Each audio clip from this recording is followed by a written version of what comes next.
Okay, I think we can start. So, hello everyone. I'm so happy I can welcome you today on behalf of the Mobile Programming Science Club on today's lecture, which will be led by Andrzej Serazetdinow. Please welcome Andrzej.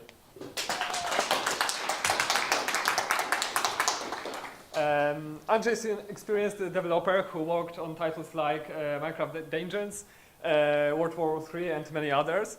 He is specialized in C++ and his main focus is computer graphics and computer games. And now he's working at what company name? I'm sorry. SoftSurf. SoftSurf, and he's working on new AR technology. Is it right? Yeah, pretty much. Yeah. Okay. So yeah, I think we can start. But before, I want to thank all the people who support organizing this event, especially Mr. Michał Kwiatkowski, Professor Michał Tomaszewski, and members of Science Club.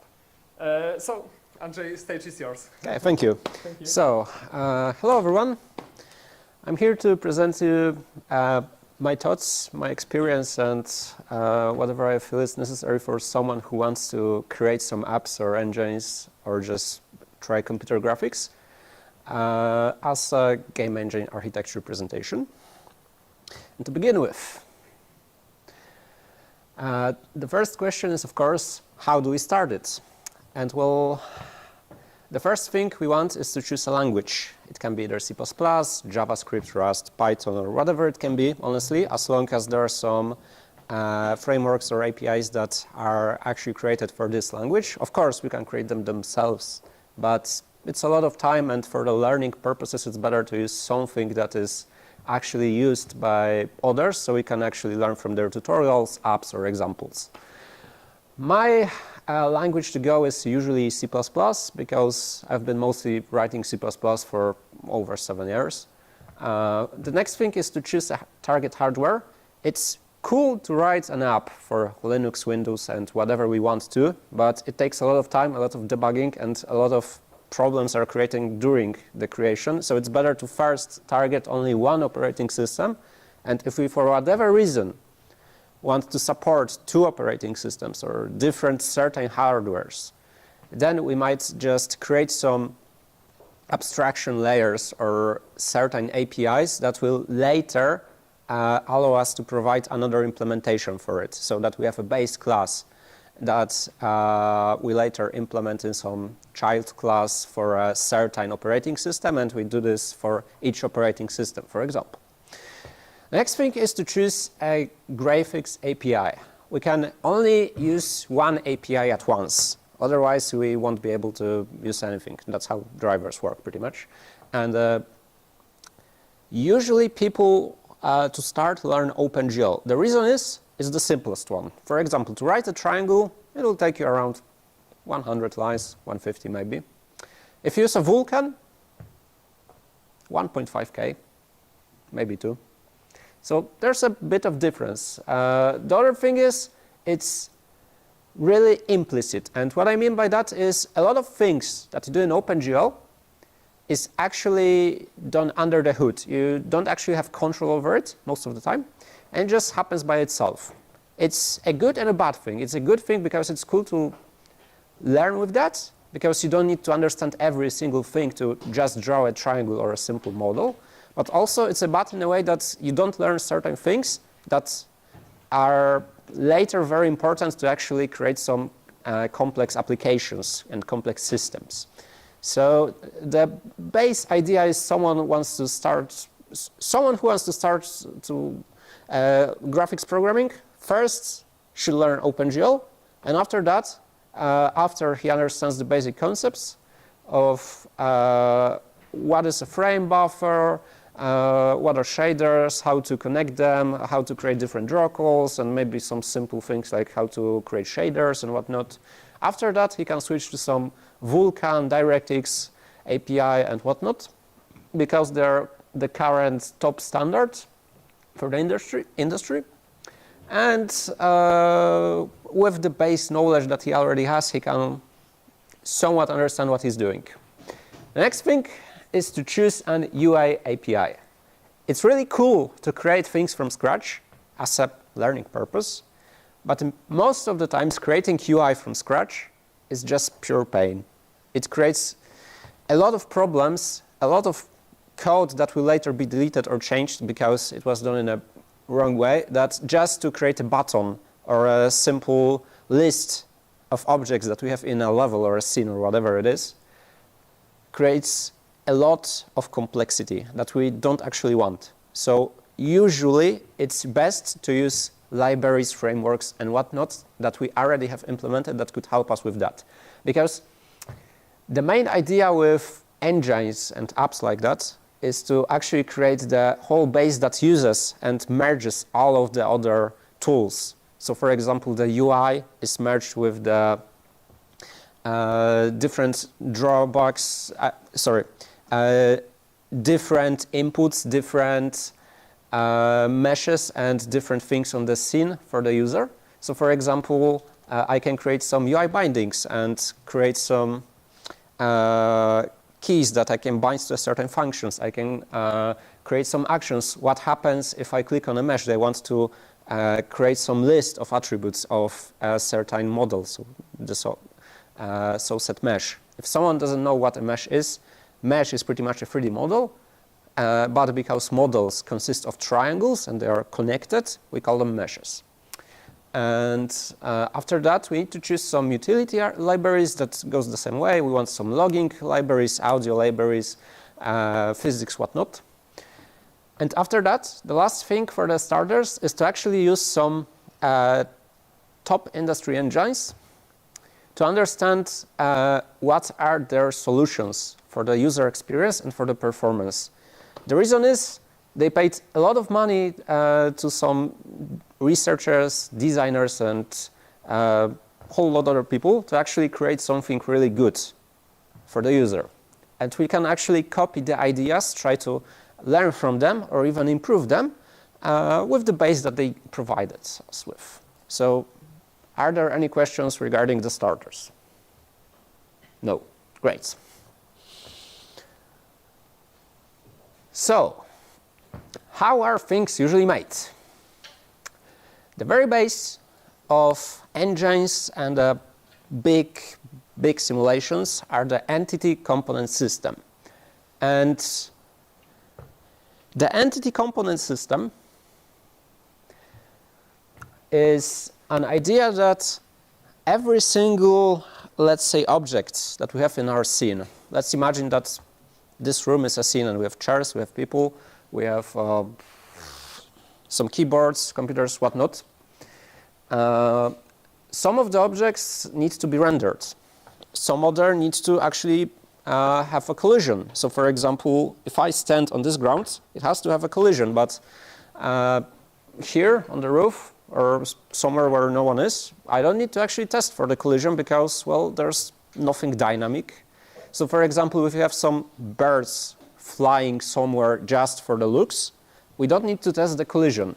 So the way we handle that is we provide some components with functionalities that handle certain things. So for example, we can have a component that plays audio, we can have a component that tests for the collision, and we can have some component that tests maybe for combat and whatnot. Some bit low level or high level thing. And the idea is that we want to minimize the computation that is done each frame. So for example, we want to test the collision only on the things that matter. We want to draw only the things that matter, and we want to update whatever it is only on the things that matter, and we want to minimize it as much as possible. And this is like the base of it, so that we only add the solutions and the functionality to things that only need them and not to everything. So we select the things that need a certain functionality. Any questions to that? Great. So then there comes a question. What about rendering? There are two, actually three, but I want to just keep it simple and leave ray tracing. two main rendering methods. One is forward rendering, and the second one is deferred rendering. And well, they have their ups and downs. The forward rendering, I start with that. It works in a way that for each light, we render each mesh. So we can imagine that we create a draw call. What is, if someone doesn't know what a draw call is, a draw call is pretty much an invocation of a GPU pipeline. And that's pretty much it. In short, and that's the correct answer if someone asks. The GPU pipeline is pretty much just gathering whatever vertex data we have in the buffers, and then just setting their positions in vertex shader, maybe adding some tessellation shader so that creating more vertices to actually make it look better, and later apply some fragment shader so that we can set the colors of the pixels that actually have the certain mesh in it, and later add some blendings and whatnot, but pretty much each draw call is just an invocation of the whole pipeline, of the GPU pipeline that we currently have in use. And of course, we, the users, define the pipeline because we can define our own shaders, we can define our own steps and what actually happens with the data that we provided. And well, the forward rendering works in a way that for each light, we render each mesh and we just add each light color to the mesh. And of course, there are some optimization techniques like adding only the lights that have any impact on the mesh by adding some spheres and testing for collisions. This could be a very simple way to minimize the amount of draw calls for that. But well, on the other hand, we have the deferred rendering. And the deferred rendering works in a way that first, we render everything. We store the colors of the meshes, we store the properties of their materials, and we create a certain amount of textures. The amount of textures is up to us, really. As long as the hardware and the API can support it, we can create this amount of textures. Of course, the more textures, the more time it will take to compute the data that we have. But later, from all of the textures, because we are deferring the rendering, so we are doing something later, then we are applying the lights, and it works in a way that first we create draw calls equal to the amount of meshes, and after that we are doing draw calls equal to the amount of lights. So now, instead of doing meshes times lights, amount of draw calls, we are now doing meshes plus lights. So, of course, for large scenes, it sounds better. We have less draw calls, just by the design. But it is done in a way that we have the textures. And the textures are usually big. And, well, when we use the memory, we actually, the data has to actually move, be it from the RAM to the VRAM or in the GPU internals, like in the graphics card internals. And sometimes it can be slower than just using the forward rendering. For example, the Doom, the game from the 2018, they used the forward rendering approach with many optimizations that I don't want to go through because it would take a whole different talk by itself. But the idea is, from their benchmarks, they figure out that in today's hardware, the draw call by itself on the CPU side and on the even GPU side is not really that big of a bottleneck. The bottlenecks of today's hardware are usually memory-wise, and the main problem was using the textures and moving them inside the GPU. And so they decided to move with the forward renderer. And well, it creates some ideas, and it might be that in the future we'll be using forward rendering again, and people will need to go through papers that are like 50 or 80 years old with the ideas and try to understand them again. But yeah, are there any questions to that? Great. So now, what about the editor? When we create the editor, we want to create something that is actually usable by other people or by just us. We don't want to go back to our app 1 year later, 2 years later, or give it to some recruiters or whatnot, and show them some random buttons with some unreadable text, or giving them the app where they have no idea what to click or what to do. We want to make a certain user experience that actually explains itself in a way. It's very important in games, and it's also very important in whatever apps that actually require some interaction with the user.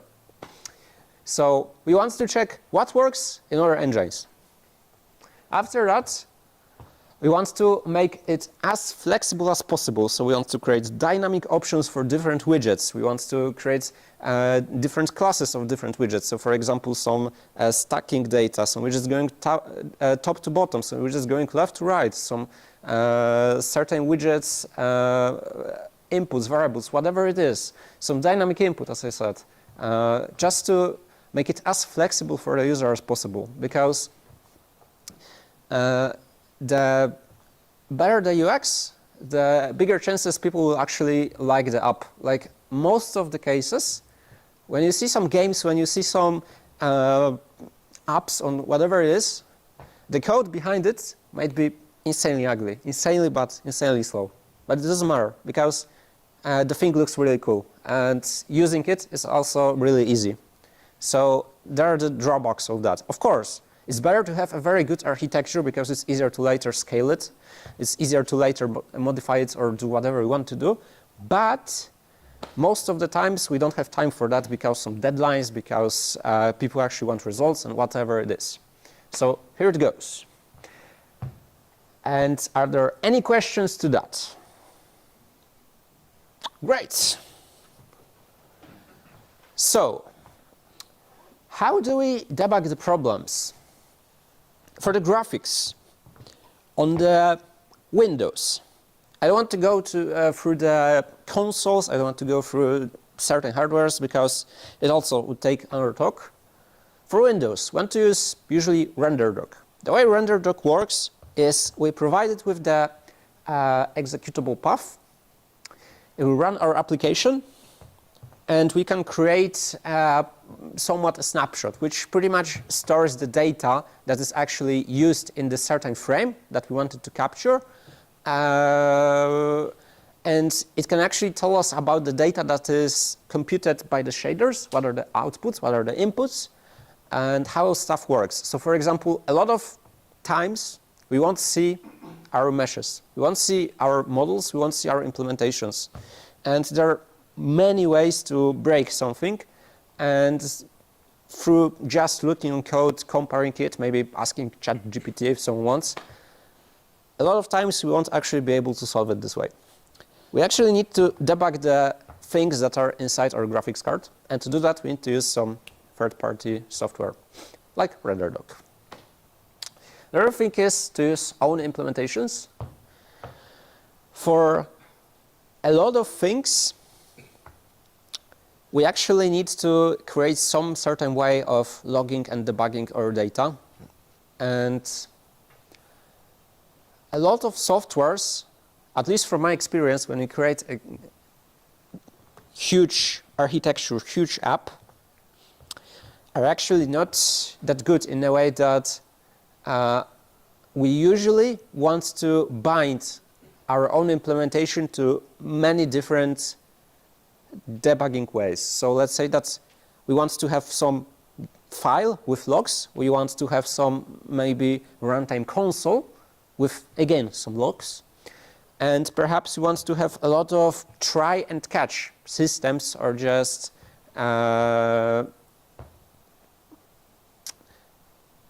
smart crashes, let's say. By smart crashes, I mean a crash on a Windows, for example, where we provide the explicit information why it crashed and why we don't handle it, because nothing will help you if that happens. So this is one of the ways. And are there any questions to this topic? Yep. So since we are already touching on the debugging part, do you have any comments on the problem of optimizations for mainly games that relate to the fact that to properly have a debuggable executable, you need to embed some debug symbols. optimizations take heavy toll on your ability to produce those debug symbols because they are, especially in C++, insanely powerful. And I've heard that the problem of debug build performances is one of the most detrimental ones in terms of software production for games that are based on frameworks that use C++. Do you have any experience with this? Do you have any comments?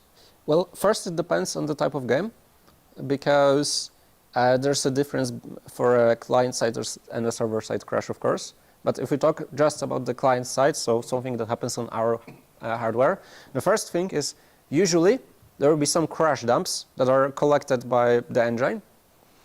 And people who use Unreal Engine, people who use their own engines usually want to implement some way to send the data to the developers with the crash dumps and whatever logs the app manage to catch. Because if we are not in the hot code, but we are in some random event that happened, there's no problem to add a log if something wrong happens, even if in the release builds.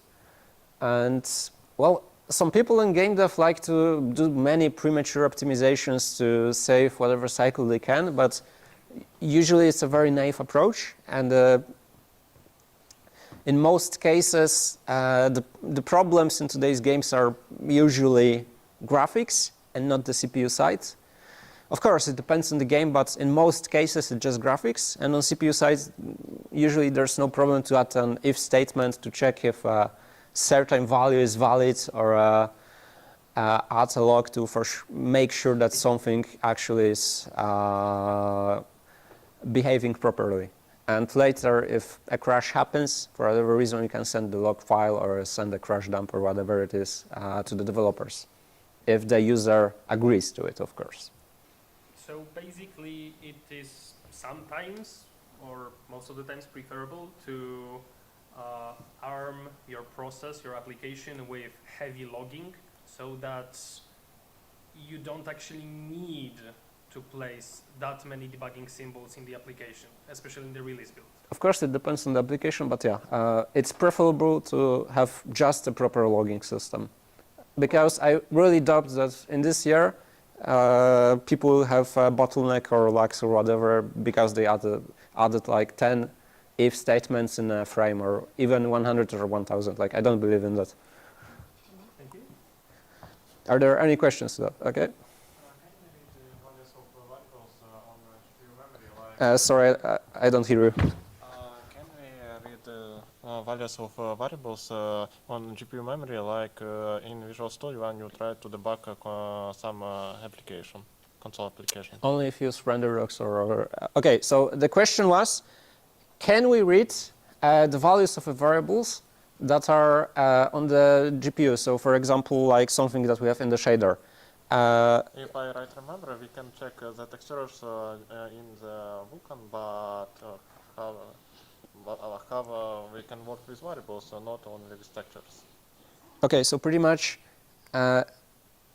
usually you output things to the either texture or frame buffer and then read from that. Yeah. You can't directly like place a breakpoint and debug that because you don't have access to that.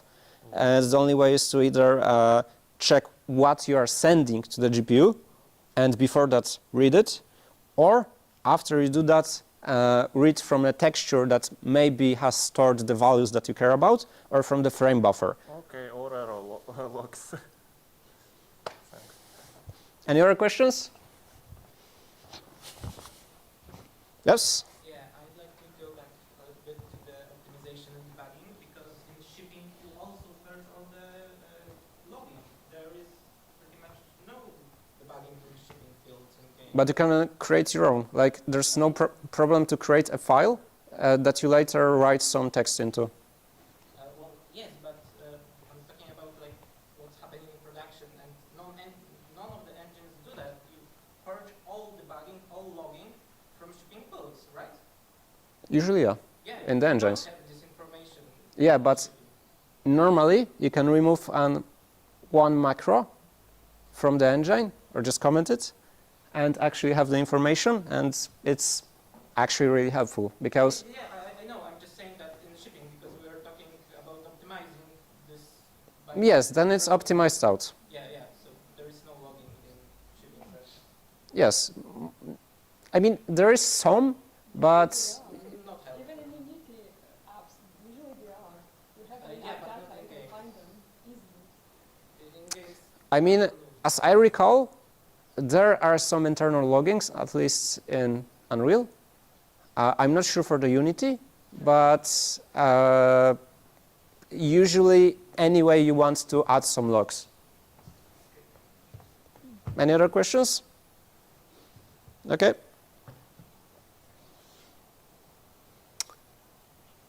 Okay, so now what about the physics? In Unreal 5, Epic Games decided to create their own physics engine, let's say their own implementations. They went with the Chaos system. Chaos system was implemented because the NVIDIA physics was not continuously supported, and they wanted to have something that would be great for their systems of distractions, large cities, and whatever it is. The problem is, it is handling dynamic objects in a way that we don't actually want to happen, that things go through walls and walls go through things. And it's not really good. So usually we want to use something that was already created for physics and works. Because implemented physics from scratch is insanely hard. It's not like not doable, but it's just hard, and it would create a whole other app or a framework just to create the working physics. The NVIDIA physics already supports soft bodies, rigid bodies, physics between, collisions between certain bodies, and has an implemented acceleration structure, the bounding volume hierarchy, which is pretty much dividing every object into certain bounding volumes to decrease the number of collision checks. And later, what we can actually do from our side is to write our own optimizations to physics to reduce the amount of objects that we can actually test even more, or create as small collision bodies as we can. So for example, we don't want to test a collision between a mesh that has 100k triangles against a mesh that has 100k triangles, because it will take a lot of time on the CPU. But what we can do is we can create a simple shape, let's say a sphere. And we want to test a collision between two spheres. It is a very simple math operation to just test if the distance between the two spheres is smaller, or maybe equal, depending on the implementation, but it's usually smaller, than the sum of their radiuses. If it is, we have a collision. Later we can optimize that in a way that when we calculate distance, usually people think that, oh no, it's bad because we need to use a square root and slow. Well, it kind of is, but we can optimize it with math. And when we have the square root, we can just take both sides of the equation to the power of 2, and then we remove the square root and just add 1 power of 2, which, well, removes the square root, and the collision check is really simple and actually not does so anymore. And this is one of the ways. So pretty much we want to wrap our objects into some shapes that are simple to compute. So for example, some axis-aligned bounding box. So we are just testing the x, y, and z of the box for the two boxes if there's a collision, of course. Just spheres, and whatever it is. Later, if you want some insanely certain collision for whatever reason, then sure, we can add it for a big mesh. But then we must take into the consideration that we have a certain budget when we create our app or a game. The budgets, of course, will change on a different hardware, so we want to target a certain average hardware for the user. Or if we are, for example, creating something on VR, then we actually know what is the hardware that we're targeting, and we can just benchmark on that and test and just try to hit the FPS cap that is supposed to be on a certain hardware. And are there any questions to that? forgive me for not remembering correctly. You mentioned about the optimization of dropping the square root for the distance detection, distance calculation. Is that right? Yes? Yeah. All right. So, for some of you, I have talked about this optimization during laboratories. And later, our beloved math lecturer asked me, why am I telling our students that to calculate the distance between 2 points, you don't do square root? That's not the case. This is just an optimization. That certainly works. But if you do maths, please don't drop it. Sorry. Sure, no worries. But yeah, usually we want to optimize certain equations so that they actually fit to the computer, let's say computerish way and not the maths way, because, well, certain things for the CPU can be actually slow and want to optimize it as much as possible just for the equation. A lot of the cases there are, for example, in many places, some even research teams that actually just do math and try to optimize the equations so that it's better for the computer. Any questions? In AR, you would have to at least generate in the beginning collisions for the meshes that are detected, right? Like you have a table, for example, in which you want to put like a thing. You have to generate full collision for this table. Not really. No? Like, for example, if it's just a table and we just want to put things on that, we only need a collision for the plane. The plane can be an axis along bounding box. Yes, but you have to detect it. I mean, we are talking about AR, like you can look phone and look at different... Yes, then you have dynamic collisions. Pretty much you have, let's say, if your hand is set to have a collision, for example, you have collision on, let's say, your mesh or bones or whatever you set it to, and you have your table. And for example, you want to grab a cup of coffee.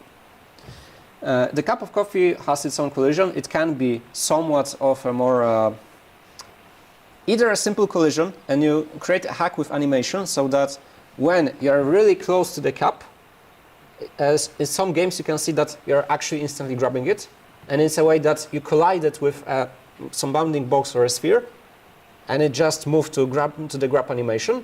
Then you grabbed it and you want to place it. If you move your fingers to release it, it will be released in a certain place where it was left. And most of the things are actually hacks that people don't notice because most of the people don't focus on them. But in most cases, you have some simplified collision and people created some hacks for that.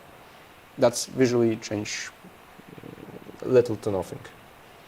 Yeah, but I wanted to ask about if it's a problem because in AR you have to generate this starting collision for a new object, right? I know that you can create a collision for a mesh, but when you look through a lens of AR camera, you have to detect an object and then generate collisions for it. Well, if you are close to the collision, yes. If you have some dynamic bodies that you still see and they are going to collide, then still you need to calculate the collision for them as well. And the collision itself, like the shapes, are created when you actually start an app, usually. You just allocate most of the things at once. Of course, you can divide it into steps, you can divide it into different, let's say, levels that are loaded later, but usually for everything that you see at the very moment, like the rendering data, the physics data, and whatever else it is, it's already loaded somewhere, and the only thing is the question, when do you update it? Does that answer your question? Not exactly. I'm still asking about like dynamic thing because you can you can look at new things with your phone in AR applications, right? You can like look at desk, look at table or something, and if you want to detect collisions with those objects, you have to generate collisions at runtime.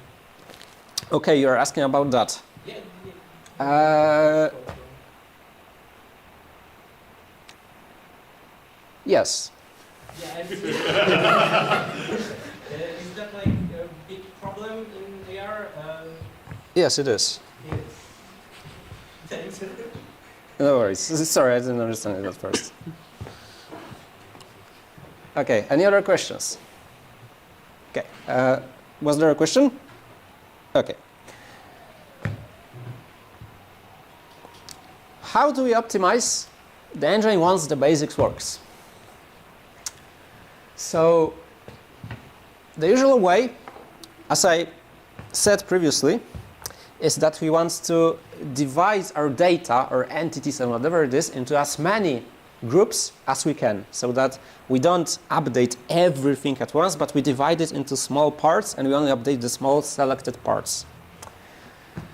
And the thing is, the very basic thing is, for example, to divide our scene into different levels. So that, for example, you can imagine that a classroom on the next floor is a different level and it's not loaded right now. We don't test the collisions there, we don't render anything there, we don't play any audios or whatever it is. We just render this room, we just update collisions here, where it matters, and we play sounds also where it matters. So the next thing is what entities are actually visible. So there are certain ways to reduce the amount of meshes that we actually render in the certain frame. They're called callings, so that we call the meshes that we don't care about. We just remove them from the rendering this frame. And the simplest way to call a mesh is to, for example, create a distance calling. The distance calling works in a way that if a certain mesh is far enough from our point of view, we don't render it. And the other ways of calling is, for example, to test if a certain meshes are behind other meshes, or if a certain mesh is going outside of our view in a way that we can create a velocity texture. So, for example, you can test if there's a dynamic object in the currently visible frame. And we can test the textures, so we can have a texture from the previous frame, the texture from the current frame, and test the movement of a certain pixel for a certain object and tell if it's moving out, and if we even need to care about it if it's a very complex object. So there are many ways to call objects. There are many ways to divide it into smaller steps. And another one could be just an octree. Has anyone heard here about an octree structure? Few people, great. So the whole idea is that if you imagine a 2D level, like you play a platformer, you divide the level into simple rectangular shapes, and then imagine that the more if there's more objects than a certain threshold that you set for one rectangle, you create 4 another rectangles inside this rectangle, and it can go theoretically infinitely, but you have the limits of the memory, you have the limits of the computation of the CPU, and well, you won't really have that many objects anyway in the practice. So you just go to a certain depth, and the idea is that later, if you want to, for example, reduce the amount of things that we want to test for the collision, reduce the amount of things that we want to test for anything there is, we actually, for example, in 2D, take the radius of our, let's say, entity, and then you can imagine the quad tree, because I'm talking about the simplified version. The quad tree is for 2D, the octree is for 3D. Octree is pretty much, you can imagine a 3D shapes like Cube. like a cubes. And later, if there's a certain amount of entities that are bigger than the threshold, you create another cubes inside the cube to fill it, and you repeat that as well. But in a quad tree approach, you can imagine that when you have the main quad and then later you add the 4 starting quads, you can imagine a tree. Like, do you guys know a binary tree, like, or a tree structures? Yeah. Okay, great. So you can imagine that when you test for the collisions, you have something, let's say, in the middle. An object in the middle that has to test for the collision. It has its own radius. And now, how do we know which rectangles do we want to actually get to test only their entities? Any ideas, or does anyone know that? You can traverse the tree and check if the nodes are in the range of the radius. Yes, that's the idea, and this way we. Okay, just to repeat it because I forgot that we don't have a microphone. Sorry. We traverse the tree and we test if a certain rectangle is inside the radius. If we go deep enough to the smallest rectangles and actually know that they are only the ones colliding, then we only take their entities and only test them for example, at the collision checks or whatever it is. And of course, for 3D, just do an octree. If someone wonders how to create such structure for a whole scene so that it wraps dynamically, for whatever it is, it can be for a dynamic directional light that has to cast a light on everything on the scene, or for the dynamic collision structure. Usually, when we load meshes, we want to wrap them in axis-aligned bounding boxes so that when we load meshes from a file or we create them, we have their positions of each vertex so that we know their x, y, and z. And what we do is we create some class object, whatever it is, for axis-aligned bounding box, and we add the point to that. So we test if the x, y, or z of the point is greater than some minimum or smaller than some minimum or maximum in the box, and this way we create a box that wraps the whole mesh that we have or whatever structure that we created. And later what we do is we just merge those boxes into one big box that matters. So for example, if we are creating a box for the directional light, so that we want to know what area has to be tested to cast shadow, we only use the boxes from the meshes that cast shadow and use the merge box to actually create the whole area for the directional light. If you want to do that for the collision, the same thing. We only take the things that cast, that want to test the collision, and we create the whole structure based on that as its extent. And are there any questions to that? How much pointers affect on the rendering time? Sorry, could you repeat? How much pointers affect on the rendering time when, for example, you have a lot of small objects? Okay, so the question is, how much do pointers affect the rendering time when we have a lot of objects? Yeah. Okay, the answer is little to nothing. The reason is, the pointers, we use them on the CPU side. Usually when we do the rendering, Yeah, but we can have some probability that we have CPU bottleneck. if you have a CPU bottleneck, then you will have okay, it's a different thing. So for example, you have one hardware component in your PC, right? Yeah. Let's say the GPU. The graphics card, of course, it has other components inside, but I want to say GPU because it's simpler and faster, because I'm late. But imagine that, and if it, given the buffers, given the commands that it has to compute and do, does it in a certain time that is within our grasp that's, of acceptance, and the CPU, on the other hand, has some problems on, let's say, some thread regarding the physics, then we are not lagging on the rendering, because the pointers have nothing to do in the rendering, but a certain thread that is doing, for example, physics or whatever it is the one that is lagging, because later, usually, we want to make sure that each thread is synchronized, and we are waiting for the thread. And we are not waiting for the rendering. I don't know if that answers the question. But those are separate things. As I understand, you propose to use additional threads which will prepare some data for rendering.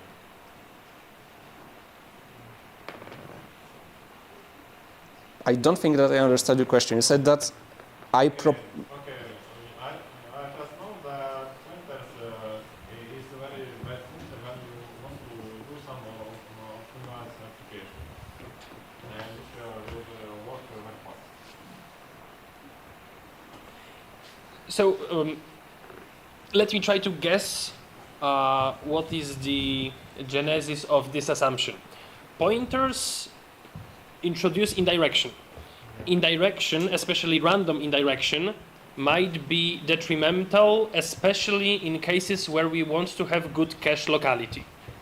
And if you have pointers scattered across multiple areas of memory, and you want to prepare that data that those pointers point to, but you only have the pointers, you would suffer from lots of cache misses before you're able to prepare some data in a buffer and then send that data to the GPU. Is that more or less what you're asking about? Not really. So what kind of performance penalty you have in mind when you are concerned about the usage of pointers? I assume that a lot of environments like to use some entities and you can have access to these entities through the pointers. And you cannot contain all this information.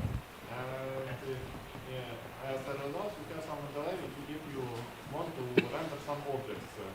And if you have a lot of small objects, in this case you have problem with GPU bottleneck. And I have this problem with, for example, networks and engine. Once again, with what? Networks or engine. Networks. Go on. It's very simple to start engine, but when you try to render a lot of small objects, you have a lot of optimization problems. So And in this case, you can only combine this object and try to do too simple. You can only simplify your sense, that's all. Okay, so question to you. How many objects is a lot of objects? In general, designers have problems with when you have 200 objects which are visible. Okay, then I am afraid it's a problem in the architecture of the engine and not the pointers itself. Yeah. In the Unity, there's the same problem when you use some transform when you try to display something. Okay, how many? Okay, then it depends on a few things. You are saying that this is a CPU side bottleneck when you try to render 200 objects. Yeah. CPU side. Yeah. Okay. Then it's really hard for me to believe that actually, unless you are. What computer that you tested that on? I mean, I'm trying to understand the problem because 200 is really little for today's hardware. More than 500 useful objects. Okay, but still, like in today's, for example, Unreal Engine 5, I can, even with the nanite off, I can have thousands of objects without a problem. Yeah, it's Unreal Engine, but I talk about another engine, not about Unreal Engine. I know that also Unreal Engine 4 can work with everything without problem, but if I want to create my own engine and I see that pointers have some problem, how I can solve it. Okay, so to be honest, if you have some CPU bounds on 200, 500 objects, the pointers are not the reason. Like, no way the pointers are the reason here. If you can, like, test it, try to check what areas of the code take the most of the time. You can use a software like vTune. It's an Intel software to debug stuff and actually test which parts of the code use the most of the CPU time. Even shows the disassembly of the code. And this way you can somewhat check what functions use that, what exact instructions, maybe it's something related to your CPU, I don't know. But there's no way that pointers do such thing for just this amount of objects unless the architecture is really poorly written. Sorry, but to comment on that finally, in a final manner. I have no idea how Unity works. So Unity people, help me out. More C# people, help me out. If you have a list of strings, that variable is a reference to an actually allocated object in memory. That object contains an array. Usually it grows by, usually it's expandable by having a growing array. You allocate more space with some buffering. And that array is basically a reference to an actual array object which has the strings, but those strings objects are actually references to actual string objects that contain arrays of characters, but those arrays are basically references to actual arrays of characters. At least that this is how it is in Java. Can any C# people confirm that it's similar? More or less. All right. Even if it's less than more, even if string in C# can, like in C++, can contain the data internally for some buffering, this is like 5 indirections for a list of strings. That's 5 pointers, 5 pointer traversals for a single list of strings when you want to output the first character.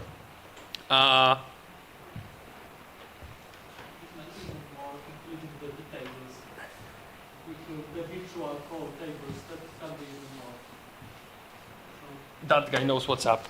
So, no, really. In the case of viewing it in a polymorphic way, that can actually, the number of indirections can actually grow to a dozen or so. So in that case, of course, it's if you can avoid using pointers and you lose nothing, go ahead, avoid using pointers. But I would be seriously surprised if 200 pointers and 200 indirections to one object each, that means 200 objects, would be the bottleneck of the code. I mean, I agree with your statement. Are there any other questions? Not mine. I am in contact with some people who wish to remain unnamed. There is a continue there. And certain someones have very strong opinions on the usage of such control statements like continue, break, and maybe gotos, but we don't talk about gotos. Okay. I'm sure you're familiar with those opinions. I don't know which opinions. The opinions that, well, call them dethrone upon features. Basically, avoid continue, avoid break, avoid goto. Okay. Can you comment on that opinion? Do you, because you clearly have continue in your code. Yeah. What's your opinion on the, well, the opinion, the practice, the guideline of avoiding direct jumps in program logic? Because this continue is a direct jump. It's basically a dignified goto. Okay, let's take this example here. What we do is, we have a level. Let's say that we have a scene, right? A scene could consist of thousands and thousands of objects, right? We divide the scene into levels. Each level could consist of tens, hundreds, even thousands of objects. Here we test, if you want to even test the entities on the level. Adding continuity here and testing another level. We don't care about the cache misses because they have different objects and the objects are stored anyway in their own internal arrays. And most people who look into such low-level, I mean, there are some concerns that are right, because we could flush our cache, we could have some problems with some insane performance that we might care about, but here, in such place, it doesn't matter. If it was some insanely low-level networking that has to be up to a certain fraction of a second, sure, it may matter, but here, no. What if we flip our perspective? It's not about performance. What about code readability and maintainability? I never heard or seen people who said that they have problem with that. He said that? Not me. All right, if I may, second question from another person who wishes to remain unnamed. What is your opinion on bitwise operators? Is it true that they are frequently used for optimization purposes? How important they are? They don't matter since compilator optimizes it anyway to the same way. Thank you. Any other? Okay, Not great. yet. Any questions here? Okay, cool. Oh, and Because I can spot the naming convention used in Unreal Engine, yes? Yes. So D before you cannot make. Is it that like the local variables, for example, the level is called to capital letter? Is it Unreal Engine thing? Yeah, so pretty much I personally like to use for my own projects capital letters because it's better for... Local variables, yes. No, for anything. Oh, okay. It's just my thing, it's better for me to read it, and since I know that other people won't really need to read it, and this is just a small code, and I believe that anyone here can understand it. Yeah, I understand. There are thousands of schools of naming. Yeah, so for the naming conventions, whatever project you are in, someone set a some rules for that, you just follow the rules. If you are creating your own project, you create your own rules, and as long as they're reasonable, it's okay to follow them. For me, this is reasonable. Any other questions? Okay. So callings, I actually forgot that I have the slides and I talked about that. So we can skip that unless someone has a questions to that. yeah, what's that? Okay. Imagine that you have the actual meshes, like this whole scene, right? And imagine that one chair, from your perspective, might not be visible because of other chairs that are between you and the chair that you might not see, right? You might not want to actually add the chair that you won't see anyway to the draw call because there's no point to do that. So that you remove some meshes that you don't need to render. Or imagine that you have a certain draw distance, right? If something is further away from the point where you are than the draw distance that you set, you just set those meshes as too far. I mean, usually you just add an if statement, check the distance. If the distance is too far, you just add a continue, for example, and you don't care. And that's pretty much it. Like you reduce the amount of updates for a certain thing by calling. So pretty much, removing. The calling of struct one, for example, right? Yeah. So you just call those and. So this is a optimization strategy of removing objects from the queue of elements that are to be rendered based on the fact whether the user would even be able to see them. Yeah. Right. Pretty much. I mean, it can be used for anything really because it's not about seeing them. It's maybe about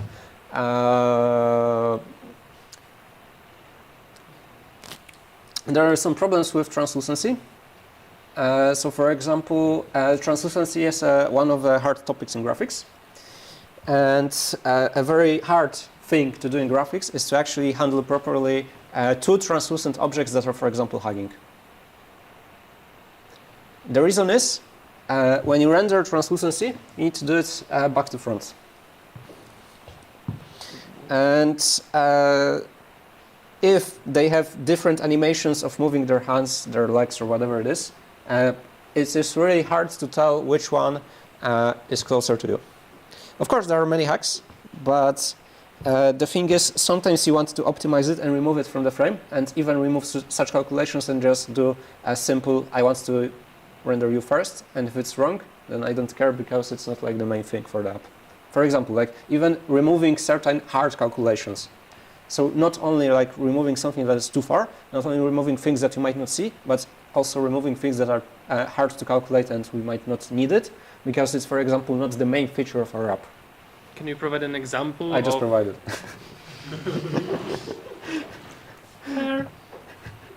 Oh, that's good. Okay, fair. Okay. Any other questions? Yes. So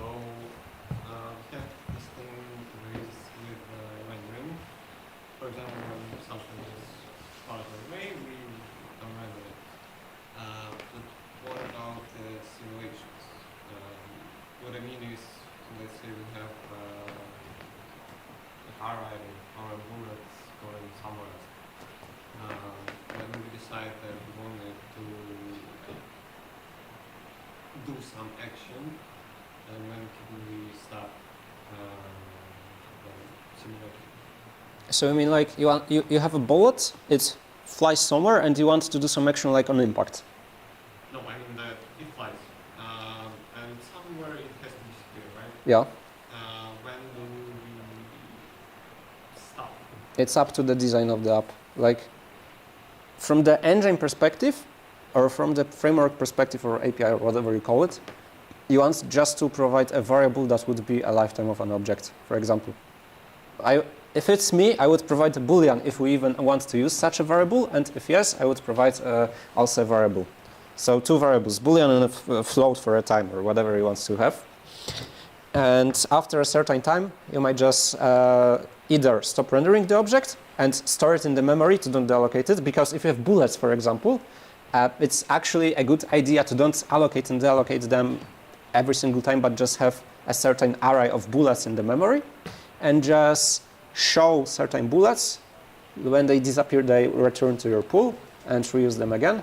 But personally, the most used approach is just adding a lifetime to it, or just collision tests. So for example, usually when you have bullets, you either hit some people or you hit some objects. You add a collision to them. Once they collide, you can spawn a decal, which is pretty much a texture on a certain area, or some particle effects, or just make them disappear. And to that, you just add a collision. Once they collide with something, do the thing that they need to do with this thing that they collided with, or just do nothing and make them disappear. And it's up to you.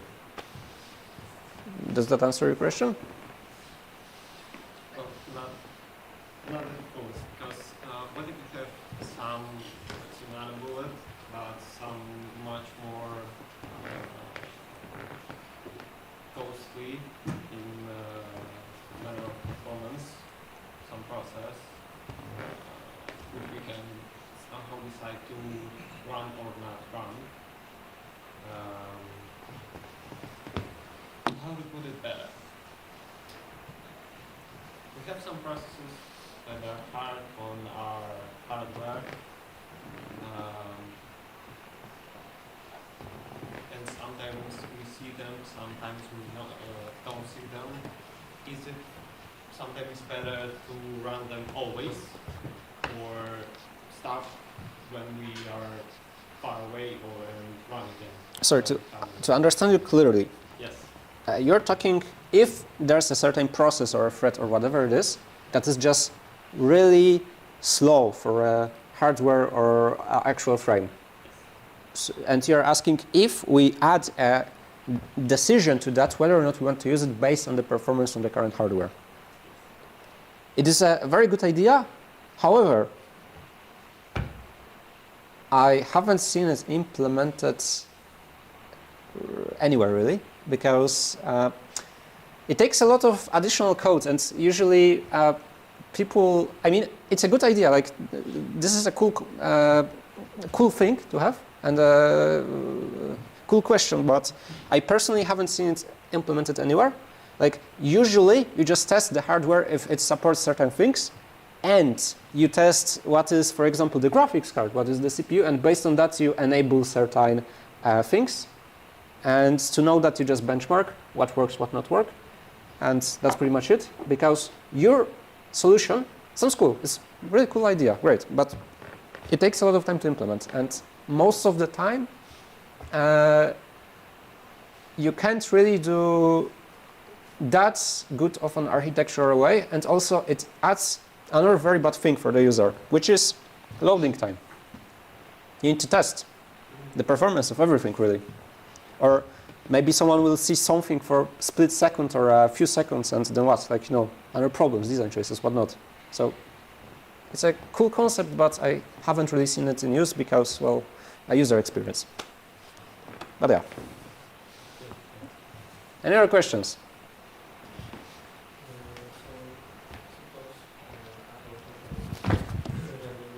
Mm-hmm. Mm-hmm. Mm-hmm. Some sprays with some polymers. Mm-hmm. So in some time frames we have to coordinates Mhm. in relation to other coordinates, like some other objects. Mhm.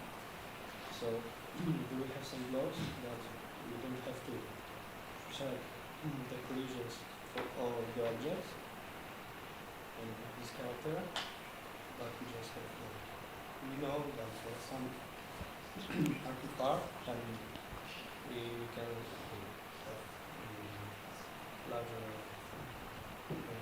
more time to check it. Okay, so you're asking if we don't see something, do we want to test a collision No, for that, or just a rendering thing? Yeah, there is one. So for the rendering thing, yes, if we don't see it, we don't want to render it. Collision and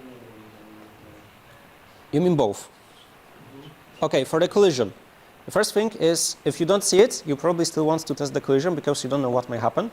Of course, you can add some flags for the user so that even in the... I mean, it's hard on the architecture later, but you can try to remove it from the updates by just testing if you see it. But it's problematic in the way that one thread runs through the rendering, another thread runs through collisions, right? And during that, one thread tells the other, bro, don't update this. Oh, you updated it. Well, don't. It's problematic in a way that, you know, we don't know what already has been computed for the collision.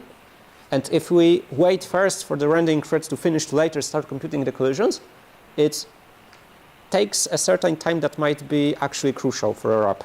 So from that design choice, it's not really good. So usually, if we don't see it, we still update the collisions for the thing.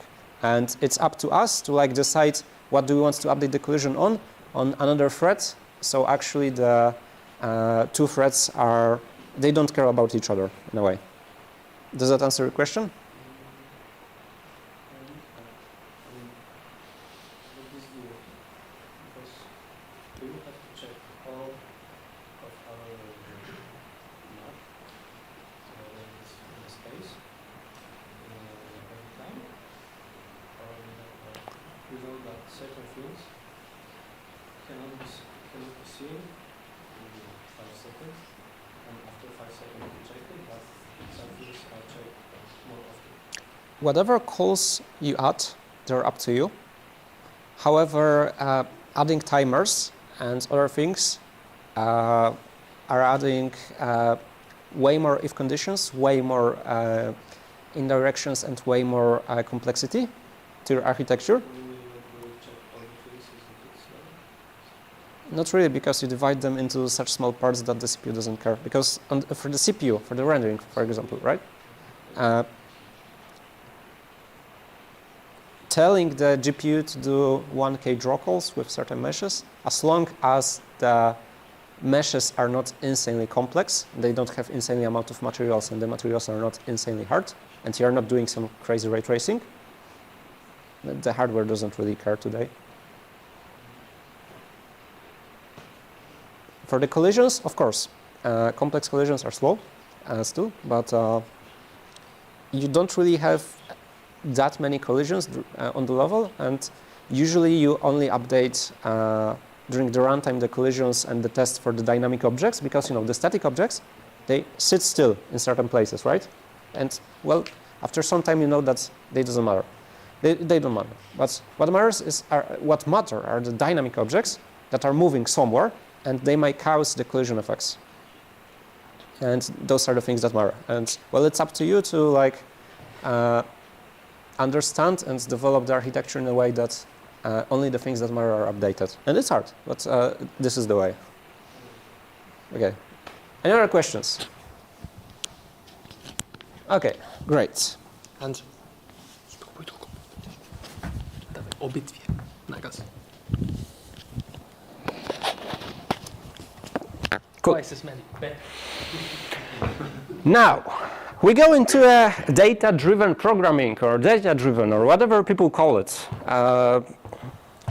Pretty much, we make as many explicit things as possible, as minimum vtable lookups as possible. Of course, there are still pointers, but pointers are not really that slow today. Like, they're not the problem. The problems are the algorithm of the collisions, the algorithms that we have on our shaders, and whatever crazy things the user is actually doing, like having 100k entities, like then we won't help him.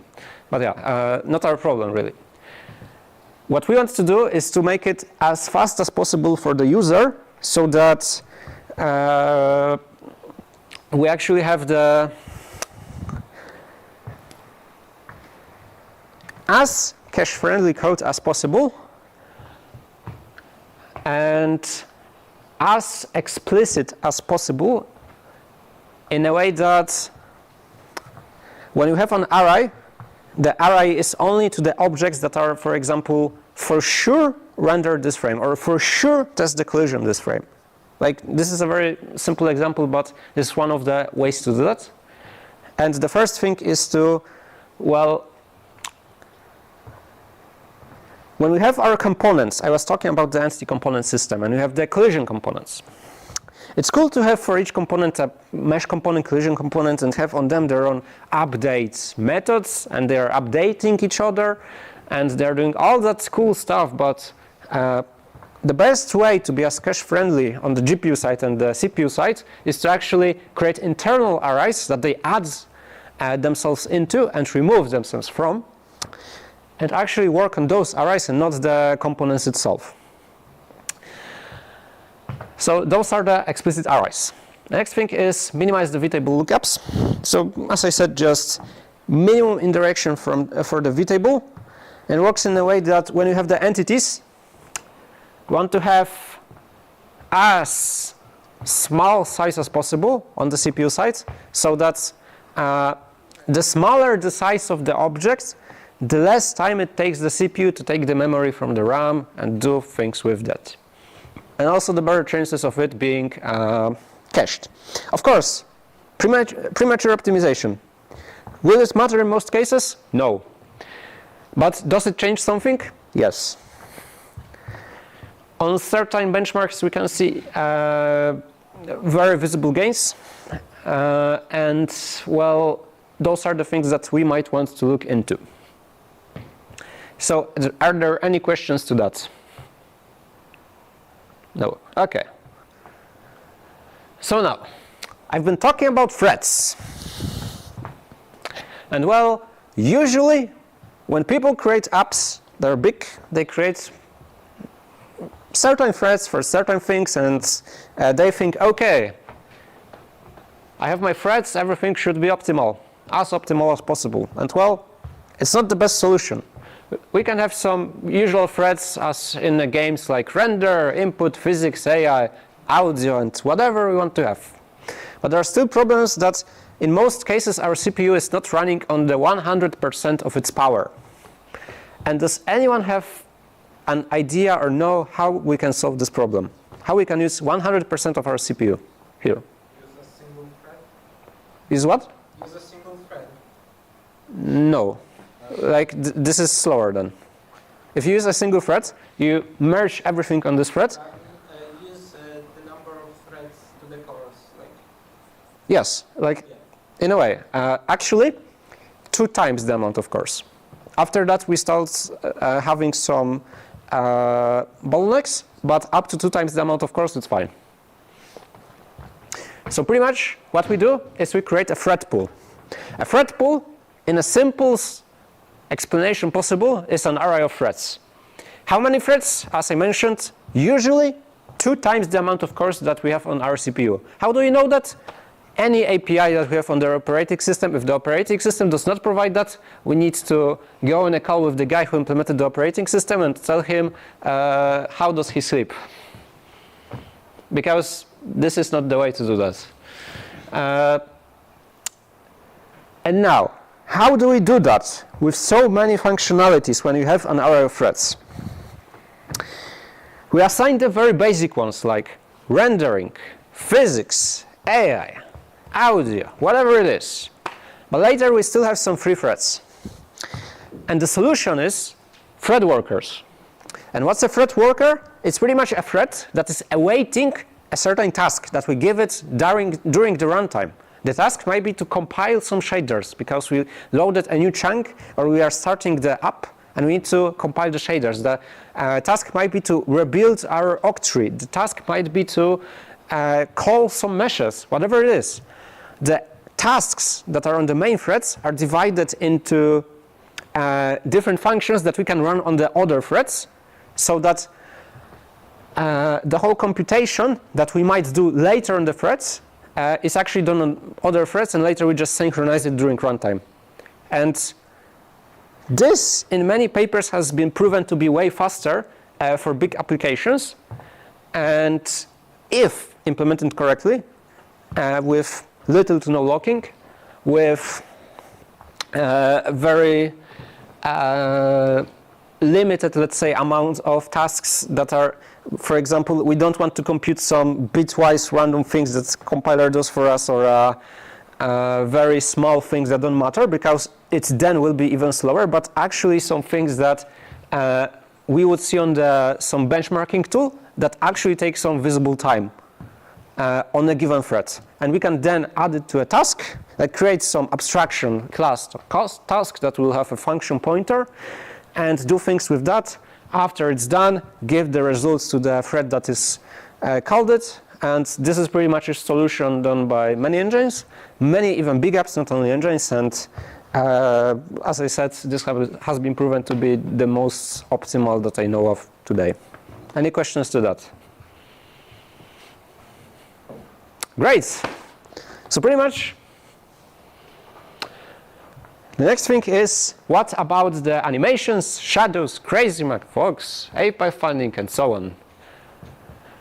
And I have some long text on that, but pretty much they depend on various things like design, the developer, like some things are actually insanely hard and require a lot of knowledge. And as someone who starts with graphics or engine development or whatever, won't really be able to do that even with AI. And the thing is, we need to get something that is first good for the project that we aim for, so that if we have a project to do something for a game, we don't want to implement some insane ray tracing that has 15 APS like the latest Cyberpunk, but something very simple like very basic shadow mapping, very basic, let's say, physical meshes, and that's it. There are tutorials to that, there are ways to do that, and that's what would matter for us. But this is something that matters on the developer and the design, and that's pretty much it for that. Any questions to that? Great. So pretty much, that's it.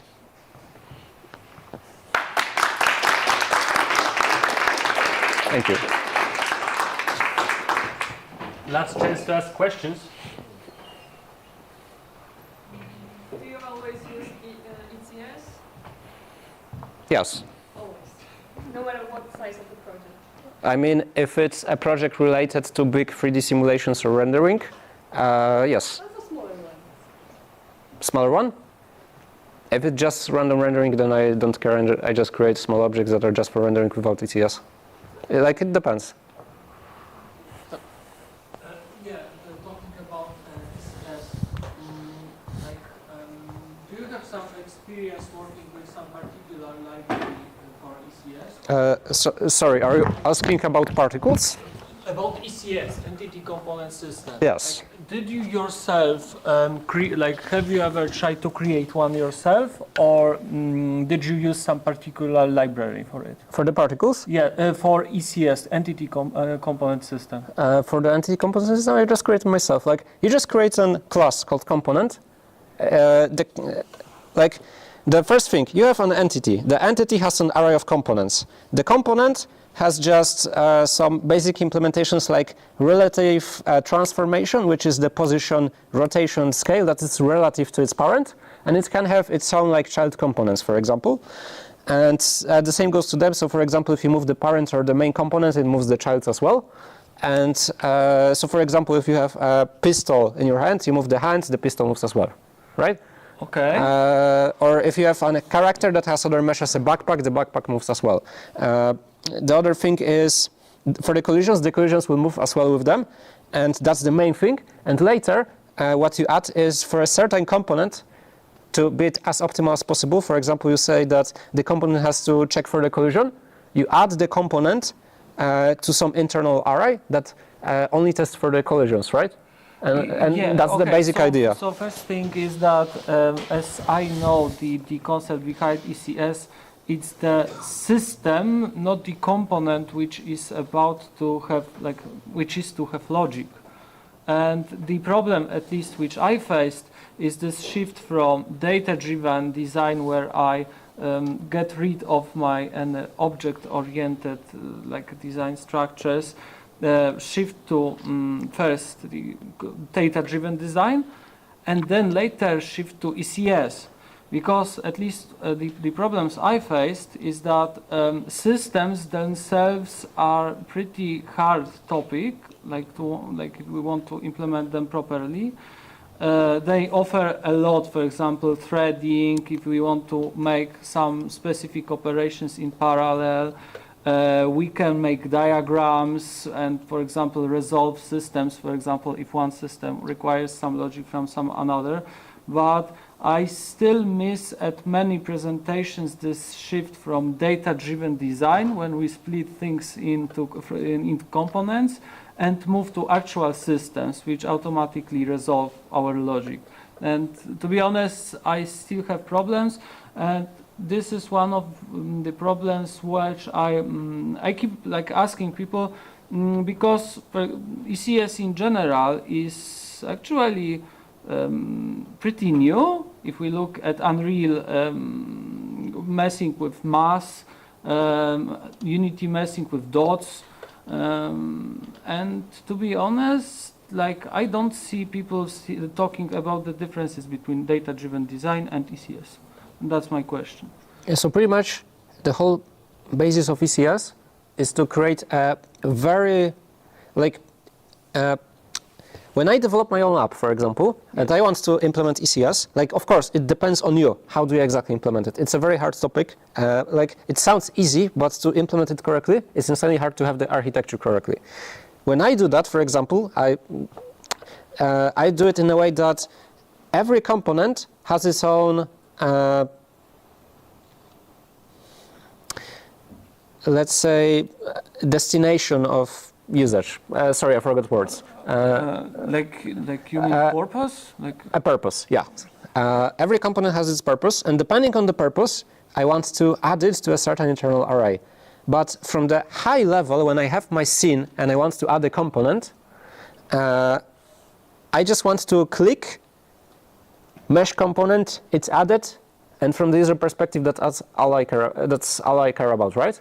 So from the object-oriented programming, I just added a new object. It's a mesh component that inherits from a component, and what it does is it's calling some vtable method. It's telling the method that, hey, I'm a mesh component, so please add me to the rendering thread or rendering pass.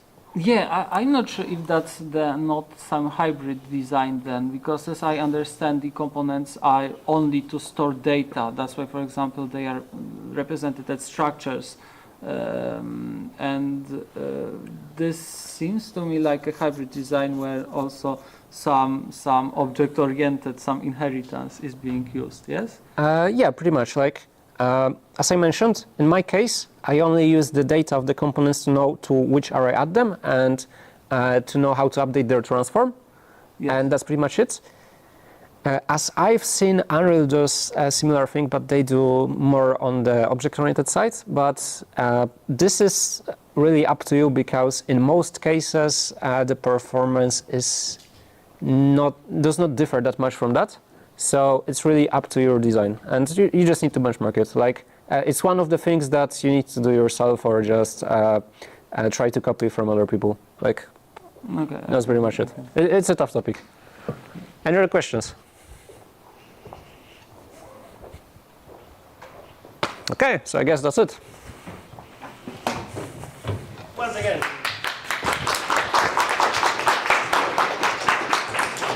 I want to thank you for your will to show your knowledge and your time with us, and here's a little gift. Cool. From us. Thanks. Thank you very much.